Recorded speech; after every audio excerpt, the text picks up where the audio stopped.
You ever wonder why you keep buying stuff you don't actually need? Like, you went to the store for toothpaste and somehow came home with a brand new speaker, a scented candle, and a pack of snacks you didn't even know existed yesterday. Yeah, that's not an accident. That's marketing psychology. And honestly, you've been tricked. Businesses spend millions, sometimes billions, figuring out how to get inside your head. They don't just sell you products, they sell you reasons to believe you need them. They use sneaky little psychological shortcuts called biases that mess with the way your brain makes decisions. And once you see how these tricks work, you'll realize your shopping problem isn't entirely your fault. Today, I'm breaking down 7 of the biggest psychological biases marketers use to make you spend money, from the fake scarcity of diamonds to those 50% off sales that aren't really sales. We're pulling back the curtain. And trust me, once you learn this, you're gonna start spotting these tricks everywhere. At the mall, on Amazon, even scrolling through Instagram at 2 a.m. So buckle up, because here's the truth. This is why you can't stop shopping. Number 1. Scarcity bias. Let's start with the classic scarcity bias. Your brain is wired to believe that if something is rare, it must be valuable. That's why diamonds are marketed as super special, one-of-a-kind treasures. But here's the truth. Diamonds aren't rare. They're actually pretty common. The reason they feel rare is because big diamond companies intentionally control the supply. They limit how many diamonds get released into the market to keep prices sky high. And it doesn't stop at diamonds. You see this everywhere. Only 3 left in stock. Limited edition drop: once it's gone, it's gone. This offer ends at midnight. Scarcity creates urgency. Urgency creates panic. And panic makes you click buy now before you've even had time to think. Here's the kicker. Sometimes these scarcity warnings are totally fake. Online retailers literally program fake stock alerts just to make you sweat. So next time you see that flashing "only one left" sign, ask yourself, is it really scarce? Or are you just being played? Number 2. Anchoring. Have you ever seen a $2,000 jacket next to a $200 jacket and thought, wow, the $200 one is actually a steal? That's anchoring in action. Anchoring happens when a high number is planted in your brain as a reference point. That $2,000 jacket makes the $200 one look like a bargain, even though $200 for a jacket is still expensive. Stores do this all the time with fake discounts. You see a shirt marked $80, now only $39.99, and suddenly $40 feels cheap. But here's the trick. That shirt was never really worth $80. They just put a fake original price on it to anchor you. Restaurants do it too. Ever noticed how the menu has one insanely overpriced dish, like a $150 lobster? Nobody actually orders it, but it makes the $60 steak look reasonable in comparison. Anchoring works because your brain hates making decisions in a vacuum. You always compare against something else, even if that something else was planted there on purpose. So the next time you see a discount that feels too good to be true, it probably is. Number 3. Social proof. Here's a fun fact. Humans are herd animals. When we don't know what to do, we copy what everyone else is doing. That's social proof. Think about it. When you're on Amazon, do you buy the product with 0 reviews or the one with 10,000 5-star ratings? Yeah, you don't even think twice.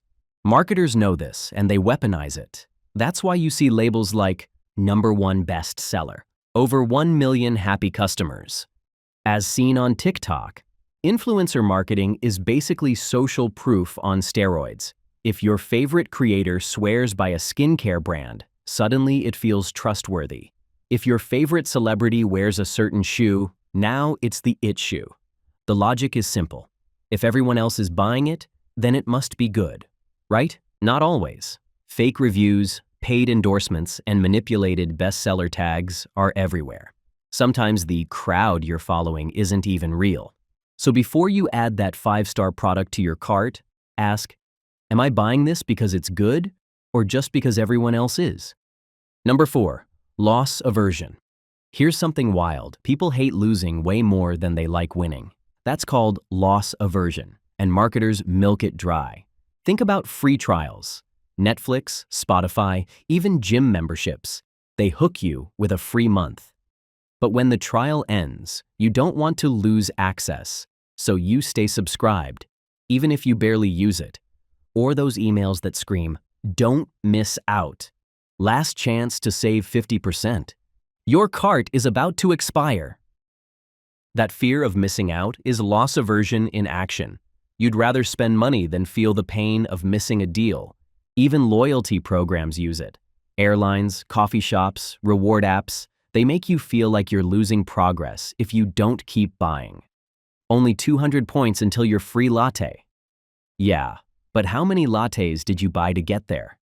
Marketers know the fear of loss is a stronger motivator than the promise of gain, and that's why you keep swiping your card. Number 5, affect bias. Now let's talk about affect bias, a fancy way of saying, your feelings make your decisions, not your logic. Marketers love this because emotions sell. Think about luxury car ads. They don't list fuel efficiency or engine specs. They show you a sleek car cruising down a mountain road at sunset with dramatic music blasting. They're not selling horsepower, they're selling status. They're selling freedom. Same with perfume commercials. Do you even know what the perfume smells like? Nope. But you see a slow-motion celebrity in a glamorous cityscape, and suddenly you feel like that $100 bottle is your ticket to sophistication. Or food ads, those juicy burgers dripping with cheese under perfect lighting. You're not hungry until you see it, and then you're starving. Affect bias makes us buy with our hearts and justify with our brains later. I deserve this. I've had a tough week. It just feels right. Spoiler, feelings are valid, but marketers know exactly how to push them. Number 6, authority bias. Next up, authority bias, the reason you trust someone in a lab coat even if they're just an actor. When an expert recommends something, we tend to believe it. That's why toothpaste commercials always feature a dentist, or why weight loss supplements have doctors explaining how effective they are. Authority bias also explains celebrity endorsements. Do I believe a basketball player knows which headphones are best? Not really. But if LeBron James wears them, suddenly they must be top tier. Even subtle cues matter. A brand logo that looks official, packaging that feels professional, or even a product displayed in a clinical white background, all of it triggers authority bias.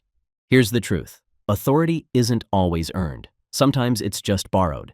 But your brain doesn't stop to fact-check when a trusted face or title is involved. So the next time an expert tells you what to buy, maybe double-check who's paying them. Number 7, choice overload. Ever walked into a store, stared at a wall of cereal boxes, and felt completely overwhelmed? That's a choice overload.